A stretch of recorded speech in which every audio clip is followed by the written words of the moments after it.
some knowledgeable. He said, "I've had a bad month." Wait, but is he? So they know where he is. He's Why isn't he in jail? He's at the DealBook Summit. What is happening? Lock him up, dude. Hold him down. What are you doing? he's getting away. He's not even. He's just like, he's apparently, still going to events. Apparently, he's That's awesome. God, I wish I did financial fraud. It just. Well, we did launch some. Oh, that's true. Well, you guys did, but you guys did it in the worst way because you were like criticizing others who do it and get away with it. We did it.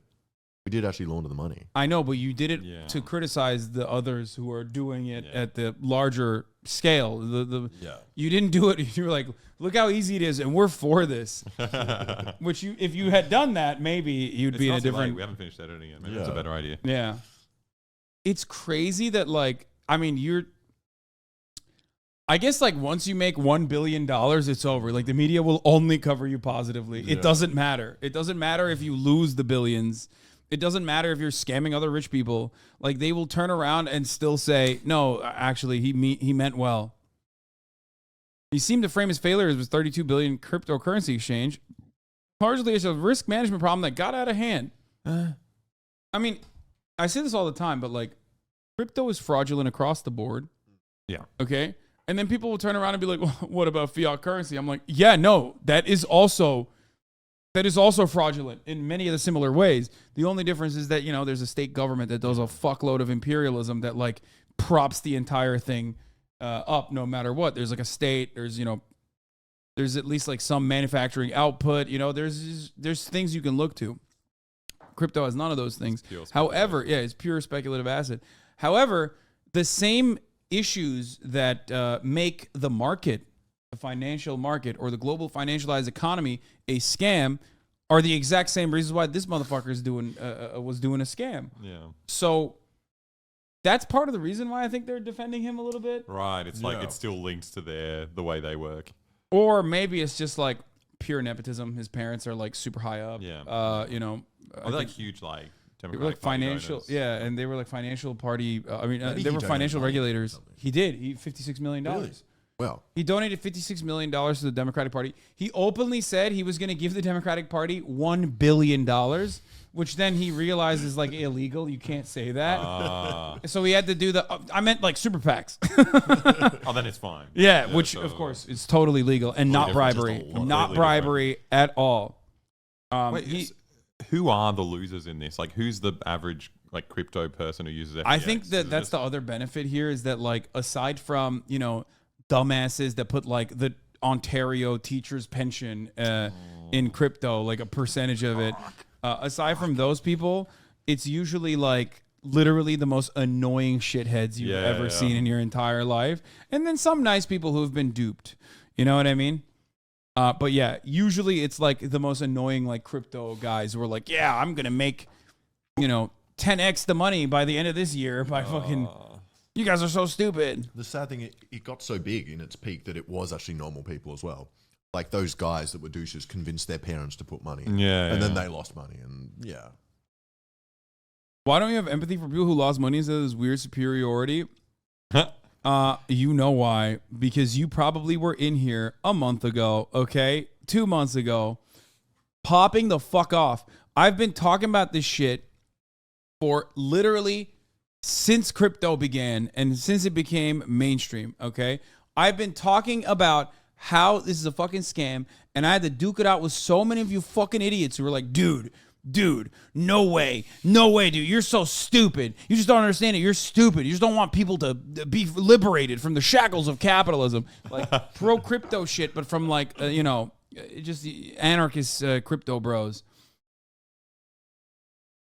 Oof, since it came out, then you are so stupid, lol. Oh, shut up. Oh my God, it was 0, and then it was worth 16 at its lowest, like, still to this day. Oh, shut the fuck up. Still a scam. It doesn't change that reality, okay? The fundamentals have not changed. Anyway, Coffeezilla actually interviewed the FTX guy, which we should watch, but Mr. Bankman-Fried seemed to frame the failure of his $32 billion cryptocurrency exchange, FTX, largely as a risk management problem that got out of hand. No shit. I love that his name is Bankman. Yeah. What a fucking ridiculous name. Bankman-Fried. He's freeing the banks, dude. Is he a made up character? That's a real name. I think like surely. I mean, here. My lawyers chewed me the out for that one. You know, the first thing they said after that was, they said, Sam, you have only one thing to tell you. You have to promise that you never, ever, ever say you up again. Today we have an exclusive interview with Sam Bankman-Fried. Like, the only reason why he still has like any kind of money at the moment is because he stole a hack occurred when FTX was completely collapsing, and they don't know, like, a couple $1 million in funds were moved around in the hack that occurred. You know, so I wonder where that money went. Fried discussing the bankruptcy of his billion-dollar company FTX, why he hates when people talk about his love life, and his massive donations to political parties. Now, since going bankrupt and being accused of fraud, Sam's been mostly quiet. But recently that changed when he gave an interview to a citizen journalist, Tiffany Fong. Now, we've actually talked about Tiffany's work on the show before. Last time she released an insider call of a different billion-dollar fraud, Celsius. This time she's talking to Sam Bankman-Fried. And since I know a lot about FTX, hopefully I can provide some context and fact-checking where needed, because Sam, he lies a lot. Now, we'll be talking to Tiffany later, but for now, let's talk about one of the biggest claims in the call. You might have heard by now that Sam was the second largest Democrat donor in 2022, which, in addition to his significant donations to news outlets, might have been one of the reasons that he was covered so favorably, with an image of being the most generous billionaire. But ultimately, Sam told Tiffany on a call that this wasn't the full story. They donated about the same amount to both parties this year. That was not generally known because, despite Citizens United being literally the highest profile Supreme Court case of the decade and the thing everyone talks about when they talk about campaign finance, for some reason, in practice, no one can possibly fathom the idea that someone in practice actually gave dark. So, I don't know, all my Republican donations were dark. Wow. Sam is claiming he gave Republicans the same amount, but under the table. The Citizens United ruling that he's referring to, it allows people. Yeah, no, America. No, that's why remember when I said, he said he was going to give $1 billion to the Democratic Party, and he was like, oh, never mind, I'm not going to do that. Yeah, no, that's what it is. Yeah. Well, I'm confused. How do these campaigns spend their money? Surely that's getting funneled into all these weird places, because how does it cost that many billions of dollars to do an ad? And crazy advertising. The number of ads grows, the expense of the ads grows, consultants, you're paying so many consultants, dude. Consultants that are consulting upon the consultation of other consultants. You know, all the way down. There's a lot of nephews in DC. Yeah, true, okay? True. A lot of fucking wheels need to be greased. But yeah, that's just how it works. It's just also like a slush fund. That you can move around to other political campaigns down the line. One of my favorite things that Trump does is, like, he'll be like, oh, give to Herschel Walker's campaign. And if you give Trump $1, a penny goes to Herschel Walker, which is crazy. He's like, yes, I'm raising money for Herschel Walker. Give me $100 and $1 will go to Herschel Walker. It's crazy. His fundraising stuff is pretty cool, though, because we keep getting all the Trump, like, fundraising emails. And he has cool stuff, like you can get like a ball signed by him and all that stuff for donating. I that as well. I mean, look. I always get annoyed that it's like the emails trick you. They seem like they're actually addressed to you. Like, hey Hasan, I have a problem. Yeah, exactly. It's like, what the fuck, dude? Why'd you say that? Wait, hold on. Here, I'll show you. Like, I get messages from Trump. Yeah. Hand-signed Trump 2024 announcement speech. It could be yours. Donald J. Trump wants to send it to his #1 patriot. How does he sign a speech? He has an announcement speech and he signed it. Like the script? Yeah. Like a signature at the bottom. On a script? Yeah. Okay. Yeah, I would love that. They always like gas you up. They always juice you. They're like, you're my #1 patriot. No one like it. Nobody better. People to donate so-called dark money to influence politicians. In other words, Sam wouldn't be required to disclose that donation. And the reason he wanted to do it this way was so that basically the journalists would like him more. And the reason was not for regulatory reason. It's because reporters freak the out if you donate to Republicans. They're all super liberal. And didn't want to have that fight, so I made all the Republican ones dark. All right, there's a lot to unpack here. Let's start with the fact, is this even true? I don't know. I have no idea. He could be lying. Sam lies all the time. For example, anyone remember when he said FTX was solvent? Right. Well, he's not a liar all the time, because he did say that his company was basically a Ponzi scheme. That was cool. Yeah. When he admitted, like, to financial journalists that his company was basically a Ponzi scheme. That was cool. Or I think he also admitted that, like, the whole long-termism and the effective altruism shit that he believes is, like, actually just fraudulent. And that, of course, he was going to support it because, like, they wanted to give me money and thought I was a good person. Like, I'm going to go along with that. That sort of thing. He also was honest when he openly admitted that his league account is, like, bronze 3 or bronze 1, which is horrible rating. Yeah. So not great. Right before it went bust. Yeah. So because of that, because I don't know if he's lying, I decided I'd try to verify these dark money donations. Go figure, I couldn't because the money is it's dark. You're not supposed to be able to find it. But either way, if he's lying, this looks bad for him. But if he's telling the truth, it looks worse. I mean, it shows you how cynical Sam was. He never cared about politics. He cared about power and perception. That's why he played both sides. So he always would come out on top. And worst of all, they bought it. The media loved him. Some of them still love him. And going back to the part about trustworthy, though, this is what's kind of hard about covering Sam in general. Everything has an asterisk or a question mark next to it because, unfortunately, Sam is very biased against not going to jail. He wants that to be the outcome here. So everything we talk about needs to be viewed through that lens. So for the next part of this call, I want to talk about an example of how Sam lies and obfuscates the truth, because so much of it is about trying to craft an image with Sam. Obviously, we just talked about how he tried to craft an image of being this generous billionaire, but after the FTX blow up, well, he can't be that anymore. What's the new image? Well, instead of being a fraud, the new image is a smart guy who made an embarrassing mistake. And you'll hear that in how he answers this next question, which is essentially talking about the backdoor in FTX, which was used to defraud customers. And pay attention to how he answers it. See, I mean, I feel like there was something about a backdoor that allowed you to execute commands that could alter the company's financial records without alerting others. Something like that. That this was put in place. I think that was a Reuters article, which made it seem like you secretly were moving money in the background. Huh? Wait, and this is something that I would be doing? I don't know. It kind of said that SBF put like a secret backdoor so that he was moving funds to Alameda and it was undetected. Like this was something that you put into place potentially. I mean, that's how it read on the article.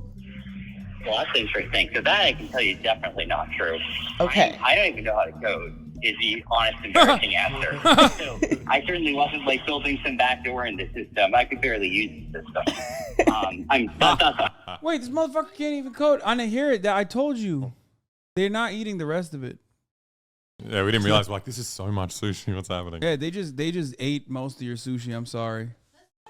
That's how these Australians are, you know? You gotta watch out for them. Yeah, that's true. I forgot that you also got sushi, but it's okay. No, there's enough there. What do you mean? Yeah. I did not realize that this dude can't even code. That's crazy. I really got to stop being fooled by nerd-coded people. Yeah. Like, he's just so nerdy and so neurodivergent that my expectation immediately is like, oh, that's a coder guy. Yeah, like, he definitely did some coding. And I was wrong, and I apologize. Instead, he was completely useless and did nothing. Yeah, well, he didn't even have that. People. Like, and just employed another nerd to code. It's just and make the backdoor. Yeah. That's right. I knew this system pretty well from a user interface perspective. But I literally never opened to code it. They make him look so good. So, for any of that, that's true. He does not look like that. So I certainly didn't build a backdoor in there, and I don't know exactly what they're referring to. I find this response to be so telling, because Sam is lying here while telling the truth. I mean, it is technically correct that he didn't build the backdoor in FTX for Alameda, but he wasn't even the person accused of building it, because it turns out Tiffany had misremembered the Reuters article. It wasn't Sam, it was Sam's right-hand man, Gary Wang, who was accused of building it. Now, this is obviously a simple mistake, and Sam would know what she's talking about, who she's talking about, and that Gary had built it. But instead of answering the real question, Sam uses this minor slip-up to create a loophole for himself to dodge accountability. Oh, what, I coded it? No, I didn't code it. I don't code. That's clearly a lie because I don't code at all. See? This couldn't be true because I don't code. And he frames everything as this preposterous idea while full well knowing that his partner is the guy who built it. And he uses it to dodge the part of the story where he stole money and springboards into the part where he can sell his preferred narrative. You know, he just made an embarrassing mistake. Let me try and give you the nearest neighbor to that. The thing that is true that most resembles that statement, which is that there was a up long, and I was wrong. I was incorrect on Alameda's balances on FTX by a fairly large number, an embarrassingly large one, and it was because of a very poorly labeled accounting thing, which was a historical artifact of a time before when from before FTX had bank accounts, and the result of that was basically there was a time way back yonder when people would wire money to Alameda and then ask to be credited on FTX. That just basically never got screwed up. And that was a pretty big miss, and meant that Alameda was substantially more levered than I thought it was. I don't know if that's what that comment's talking about, but that's the best thing the sort of closest thing I can think. I don't know why they're not getting to the heart of the story. Did he fucking have a polycule with the Alameda chick and the 7 other people that were living in the fucking compound or not? I need to know. And I'm sick and tired of acting like I don't need to know.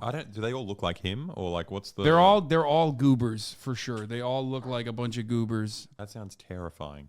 Sounds Threesomes amazing. are scary enough, man. I can't imagine with people. Oh god. Tumblr blog link. Yeah. sorry. Wow. This is just a picture of a different person. Yeah. Wow. No, it's not. Oh, okay. It is the CEO of Alameda and his girlfriend. Oh, I'm sorry. But even then, wow, dude. Wait, what do you mean?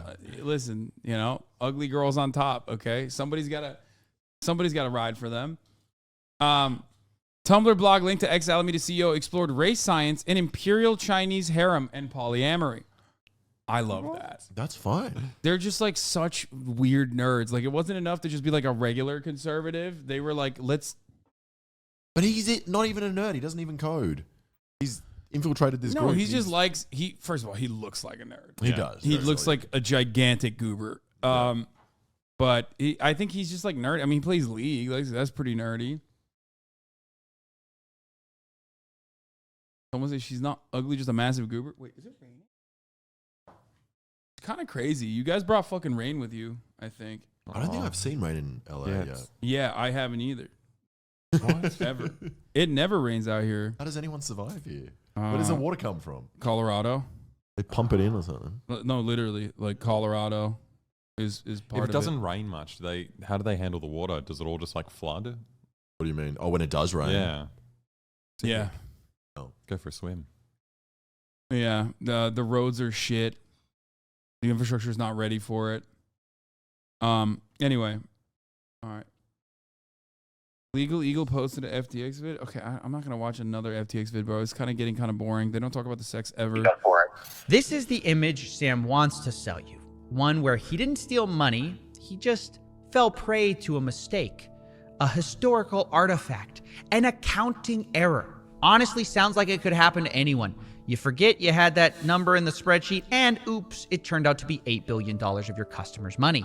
Now, he's not explicit about what this accounting error was, but I can guess based on what he said, because back in the day, FTX didn't have a bank account for customer funds, so they had customers wire money to Alameda Research, their sister company, instead of FTX, and FTX would then just credit that money to their customers' accounts. So I'm guessing Sam's explanation here is that they mislabeled those incoming funds to Alameda as Alameda's funds, and then somehow forgot that they owed those FTX people their money. It's just a number on a website somewhere. When they go out to cash it out, all of a sudden it's I thought that was Alameda's money.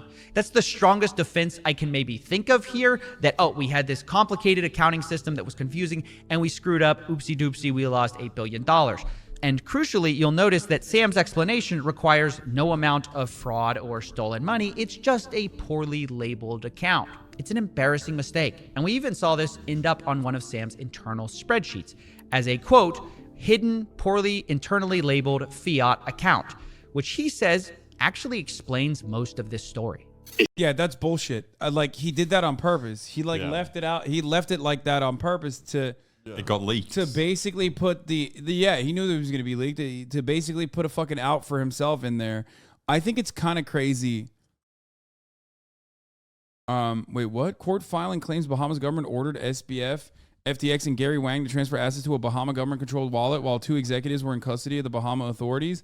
This occurred after FTX had already filed for bankruptcy. That's awesome. I'm glad the Bahamas are getting in on it. Bombshell court filing claims Bahamas government ordered fallen crypto CEO Sam Bankman-Fried to hack FTX systems and transfer assets to the island nation after he filed for bankruptcy.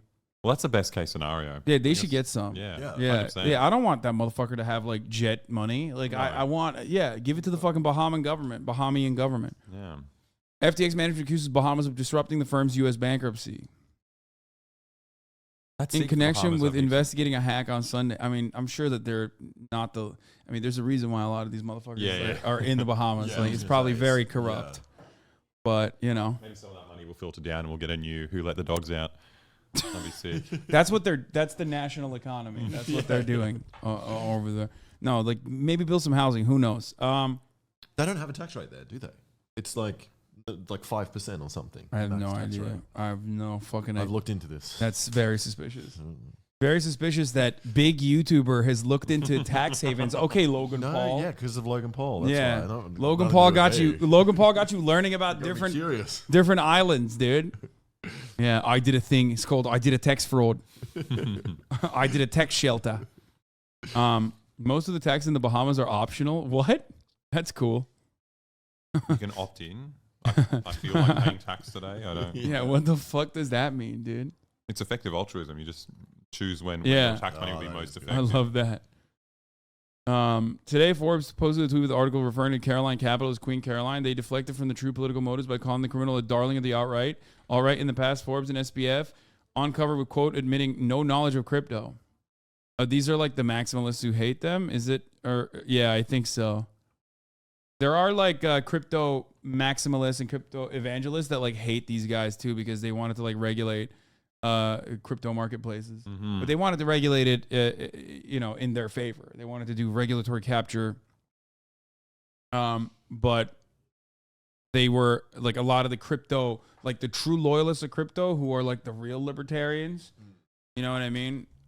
Who ride or die for abolishing age of consent laws and stuff. Like those were the guys that were really mad at Sam Bankman-Fried. You know? Anyway, let's continue with this video. This whole long saga. Also, you guys don't have to sit here for as long as you... I mean, you can leave whenever you want. If you're fucking bored or whatever. 4 years ago. And that was like 2/3 of the whole saga. Now, this has to be one of the most transparent dog greetings and salutations. Really? Just in the world of high finance. You know, I mislabeled an account. I just accidentally labeled your money as my money. Oops. Sorry, guys. Lost $8 billion there. Didn't mean to do that. I mean, again, this is me reading into what he's said here about why he lost it. We still don't know exactly what this internally labeled account is. I'm just trying to give the best explanation from the available evidence. But either way, Sam claims that even despite all of this, the real mistake was actually declaring bankruptcy in the first place. Because without it, well, things would kind of be fine. And like, then the saga ends, and I honest to God believe if I hadn't filed for bankruptcy, all users would be whole and withdrawals would... I told you, at the half of the hour, I'm running a 1 minute ad without fucking doing a segue. Shut the fuck up. Be on that jet right now. Not that you can hear me. You can't hear me because... What does that sound? Sound like a trumpet. Yeah, it's my family probably. I told you 3 minutes in the beginning and then a 1 minute in the middle of the hour. Also, a lot of you motherfuckers now are begging for the fucking Segways. It's weird. Some of you motherfuckers used to talk shit about the Segways, and now that I'm running ads with a Segway and then some without, interesting that all the motherfuckers who were talking shit about the Segways are no longer. What is this? I did a thing needs to explain this before he leaves. Oh, that was this morning. Yeah. Yeah, I mean, that shit, LA is cold, though. You're right. Real cold. I could have told you. No one told me LA gets cold. I didn't pack a single pair of long pants. Dude, you were... Every time we've been here, it's been so warm. Yeah. Yeah, at and night. It's always sunny. It doesn't rain. I thought it's just nice the whole At night. I need Segway, so I know you're a real one. I mean, listen, dude. The quiet majority loves the ads of the hour debate, even from you. Yeah. Forgive them. It's summer in Australia right now. Oh yeah. I forgot. You guys have a weird situation down there. Yeah, we're working on it. We're trying to bring it back into the global warming, standard. baby. Yeah. And not just U.S., international as well. And I might still get there. We'll see. I don't know. It might happen. It might not. But 8 minutes after I filed for bankruptcy, $4 billion more came in of liquidity. Are you able to add it to the estate? I'm working on it, but the current trustees of the estate would rather burn it all to the ground out of shame and attempt to find a way to bring more value to customers. So right now I'm stuck in a jurisdictional battle between countries over the bankruptcies. All right, a lot more to unpack here. Sam claims that FTX and FTX US would have basically been fine had he not filed for bankruptcy because he got... That lovely singing.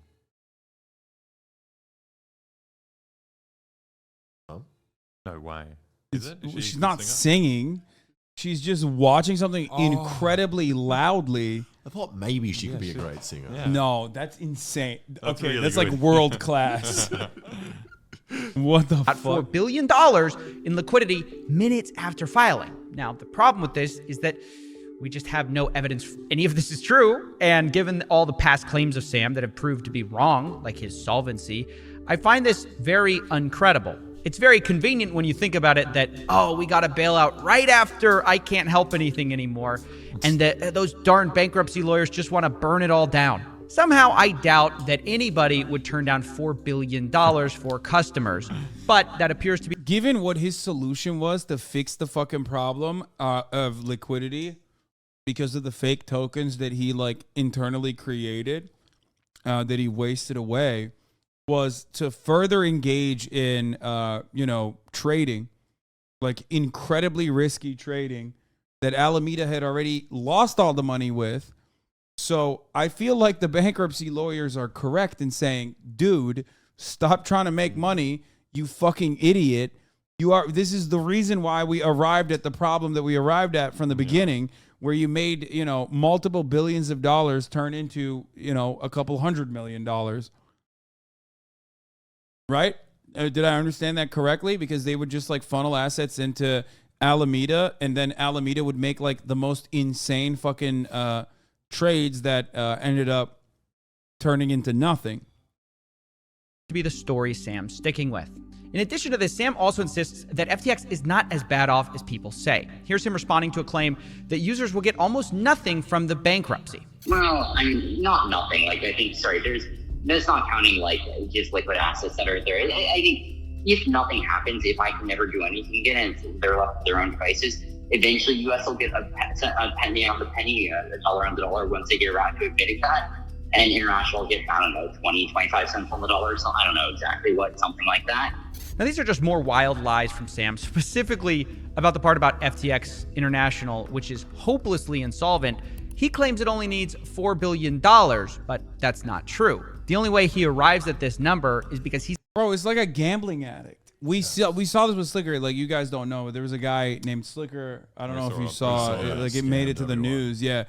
He was literally like, dude, I need a couple hundred to like pay off someone else, And basically that's literally what he's doing. He's like, oh, come on, only $4 billion and I need to fast. And then, I'm going to make ends meet. Everything's going to be good. You get me? No, it's not. It's not going to be good. He's like a gambling addict. He's counting billions of dollars in coins that FTX has as real money, while full well knowing he could never sell that.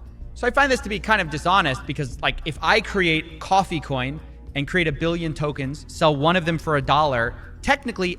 If you didn't know, SBF, the genius made his money by buying Bitcoin in the U.S. and selling it in Japan, where it was around $1,000 more in price. He kept doing it with a lot of money every day. Yeah, it's brilliant. My market cap would be $1 billion. But you'd be a fool to actually believe that's what I'm worth. But that's essentially what Sam's doing with his own balance sheet.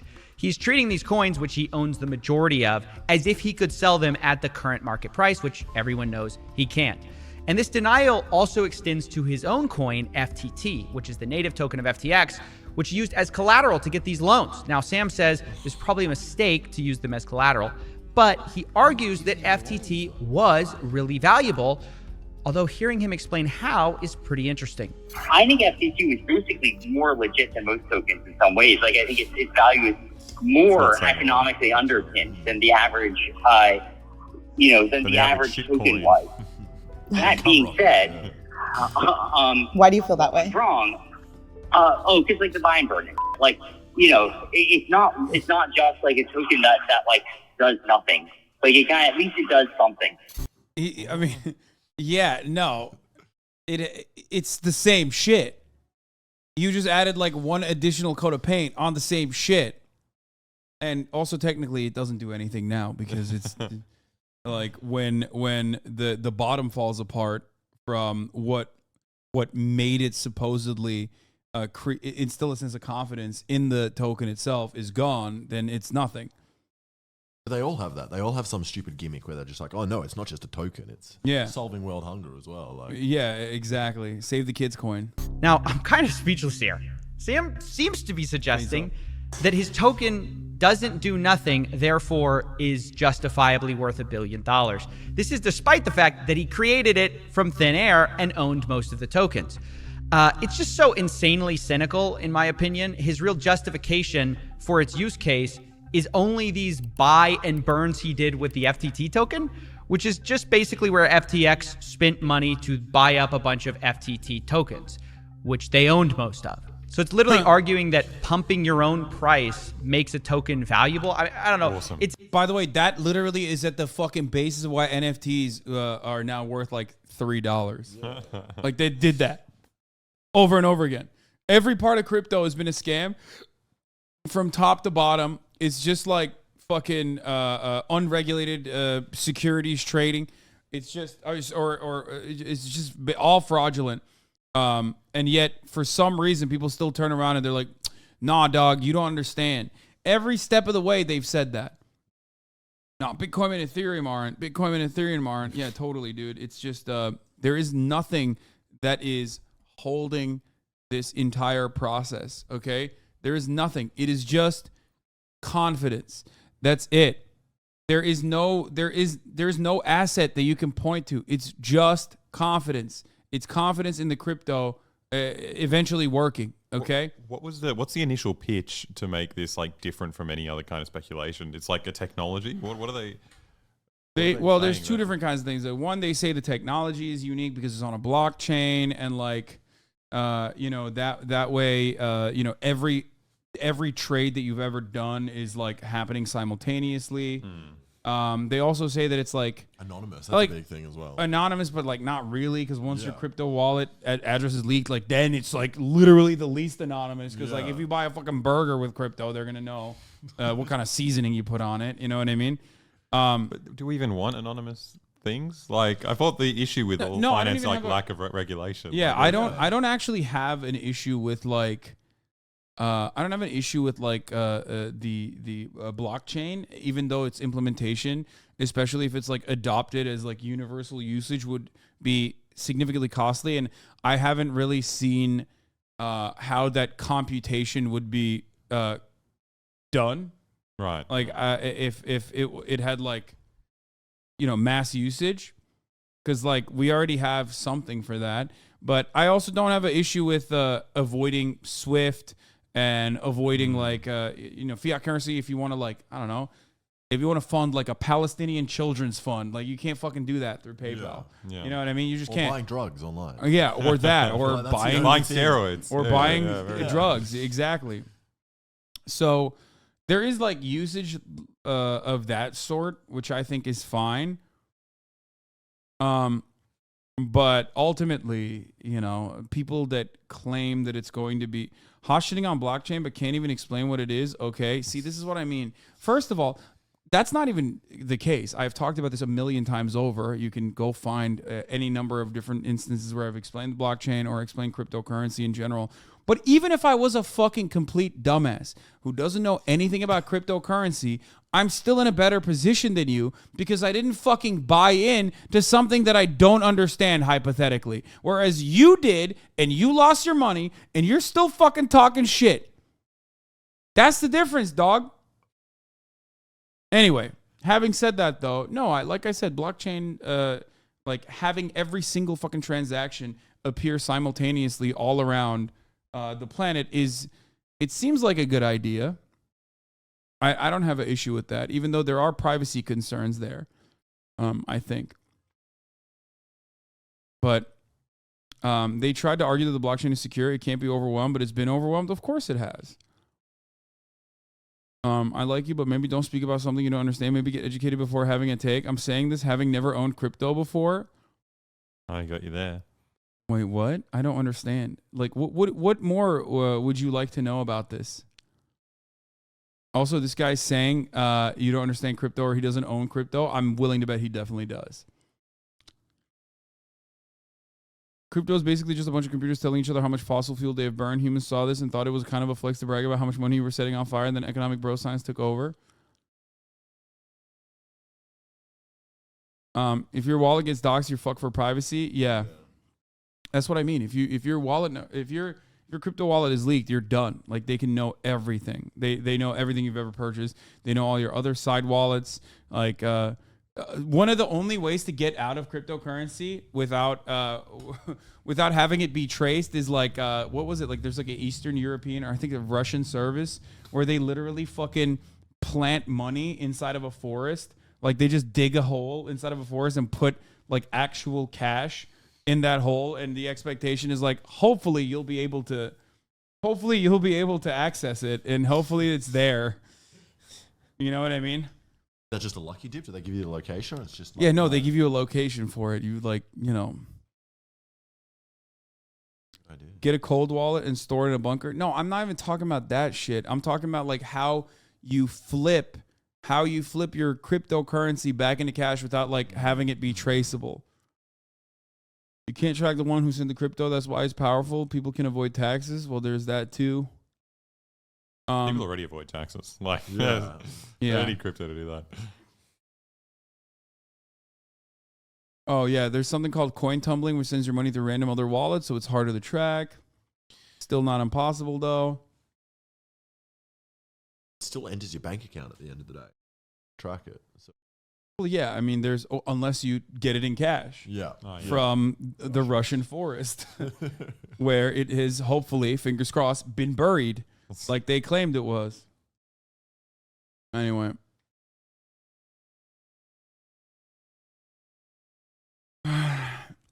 Maybe we should do a scam. Yeah, we do a scam to prove how easy scams are. We don't actually do a scam. No, I've thought about that.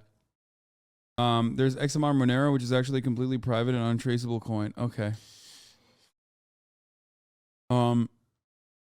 Coin tumbling is all about endpoint control. There are other assets that you can buy with crypto to wash it, though. Yes, precious metals, even stocks and bonds, depending on the way you go about it. Or one of the most common ways that people purchase things with cryptocurrency, jewelry.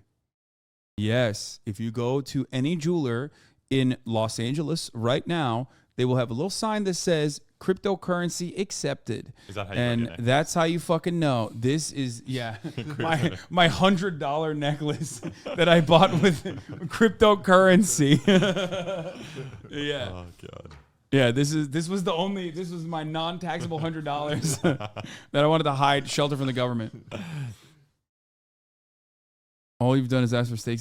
Yeah, no, he's a train fan, and he's making jokes about him, but wait, what? Perfect chatter. I like you, but maybe don't speak about something you don't understand. Okay, but like, what is the part that I don't understand? Not rich enough. I don't understand like what he is saying, what he's confused about with respect to what I don't understand about cryptocurrency.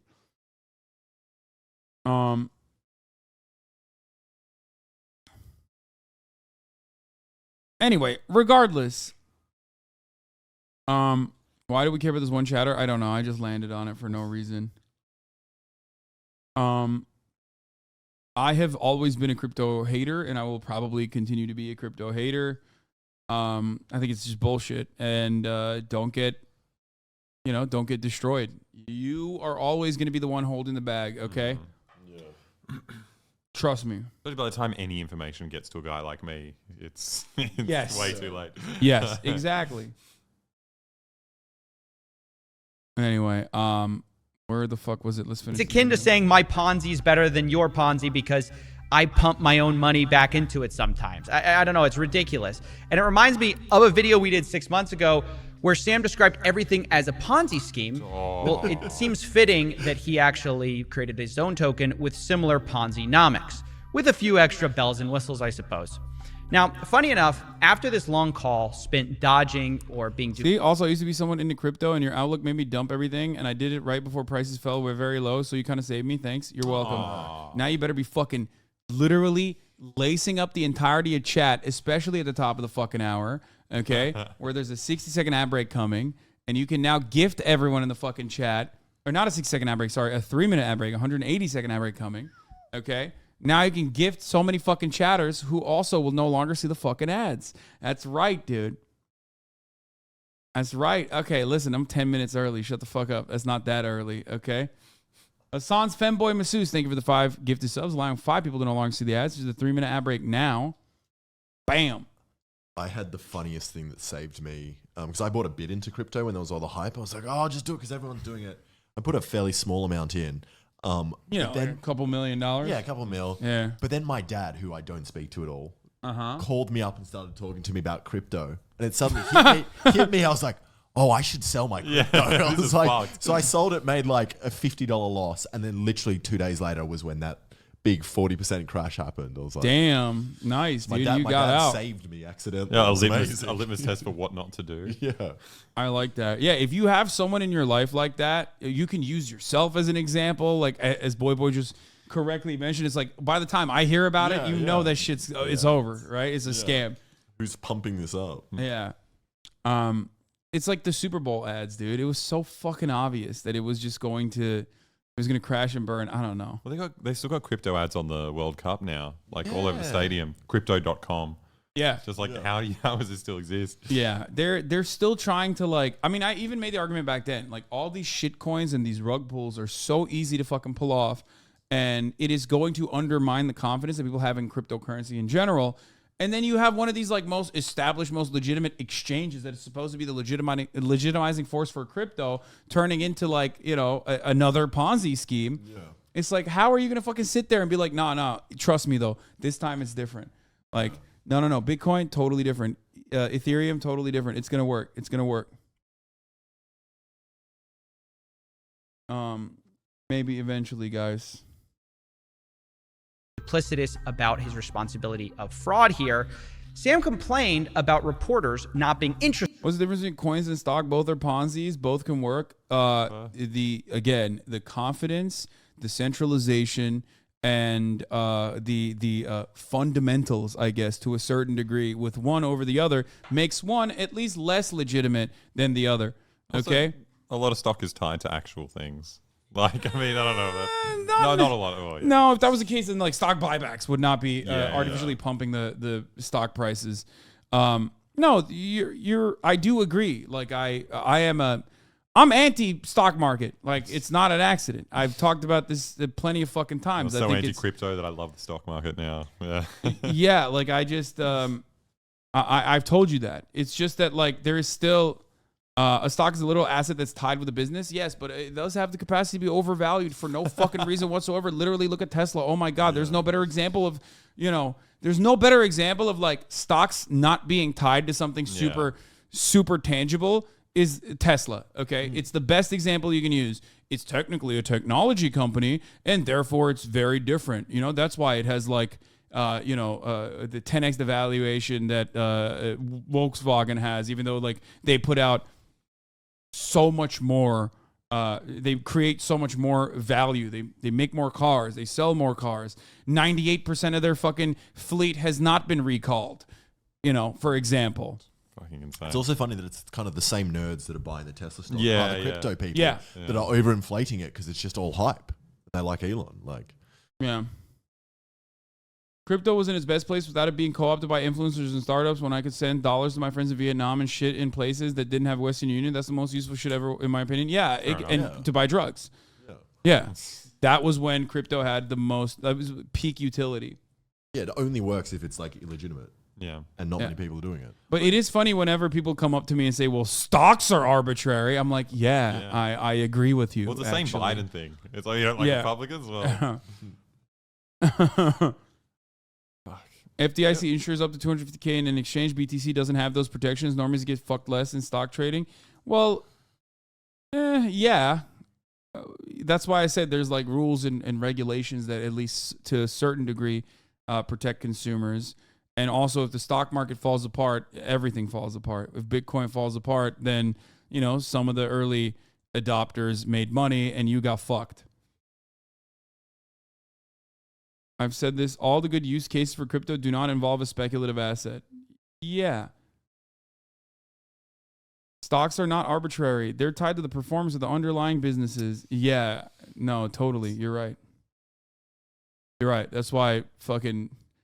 Stocks are not arbitrary. They're totally about the performance of the business. That's why Eli Lilly's stock tanked like $8 billion in fucking one day when a fake account was like, insulin is free now. And because of that performance, economic meltdowns never occur. And everyone can predict them when they do occur. Everyone knows. Yeah, exactly. Interested in the real story.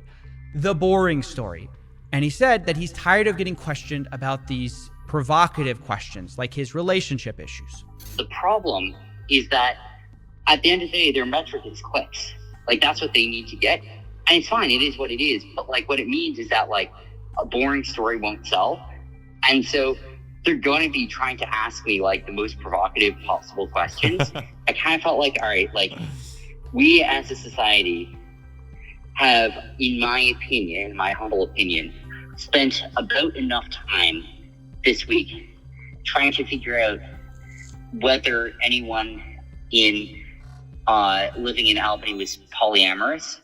I found this answer really amusing since he's the one who's been dodging hard questions this entire time and then says no one wants to hear the real story, and also then brings up his personal life and says, why do people keep asking about my personal life? Like, wait a second. Dog, because I want to know if you guys are fucking bumping uglies, okay? That's why I want to know. I want to know. And now it's in like the public's interest to know as well. Now that he's like did fraudulent activity that fucked over like millions of people potentially, like now it's in the public interest. Yeah. So like I want to know what kind of weird, gross, nerdy sex stuff you guys did in the fucking polycule. I want to see photos. I want to see That messages. is the most annoying thing about the lack of accountability is that we can't get any of this footage or photos. Yeah, I just want to know what kind of weird shit that they were into. You know what I mean? Like what they were doing weird stuff. They were, milk pumps probably, I assume.